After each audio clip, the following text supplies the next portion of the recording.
Video को अपने चाचा नाना मामा मामी भैया बहन छोटे बच्चे बूढ़े सभी लोगों को शेयर करने हैं क्योंकि आज की वीडियो होने वाली बहुत काम की हड्डियों में से कट कट पट पट ढोलों की आवाज आने लगी। ढोल निकल गया मुंह से, मतलब हड्डियों से उठने में, बैठने में, वर्कआउट करने में अगर कट कट की आवाज आती है तो इसमें घबराने की कोई जरूरत नहीं है। दोस्तों, मैं आपका भाई कुछ ऐसी डाइट बताऊंगा जो आप अगर अपने डेली रूटीन में यूज करते हो, डेली रूटीन में फॉलो करते हो तो आपकी ये समस्या का हल पूरा खत्म हो जाएगा।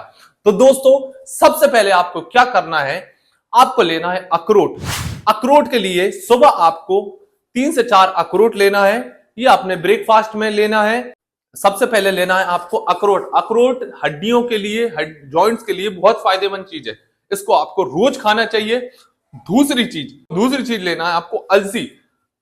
अलसी देखिए, आप वीडियो में मैं आपको ये देखिए, अलसी जो होता है, अलसी हमारे जॉइंट्स के लिए बहुत फायदेमंद होती है। साथ ही हमारे हार्ट के लिए, हमारे स्किन के लिए, हमारे आईज के लिए, हमारे हेयर के लिए, सब चीजों के लिए बहुत फायदेमंद होती है अलसी, क्योंकि अलसी में पाया जाता है भर भर कर ओमेगा 3।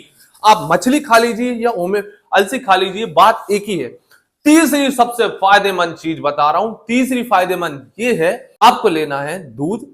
दूध को गर्म करना है, उसमें थोड़े से मखाने डालने हैं और साथ ही थोड़ी सी धागे वाली मिश्री डालकर इसकी खीर बनाकर आपको रोज खाना है। 10 दिन में आपको रिजल्ट दिखना चालू हो जाएगा। आपकी हड्डियों से आवाज आना बंद हो जाएगी, साथ ही आपकी सभी मांसपेशियां, जॉइंट्स मजबूत होंगे। तो दोस्तों, ये आपको घर पर करना है। ये जो डाइट मैंने बताई, ये छोटे बच्चे, जवान, बूढ़े सभी लोगों के लिए फायदेमंद है। सर्दी का मौसम आ गया, भर भर कर ये खाइए और फिर देखिए रिजल्ट। तो दोस्तों, ये वीडियो अपने सभी लोगों को शेयर करना। कल फिर वर्कआउट की वीडियो को चलाऊंगा आपके लिए।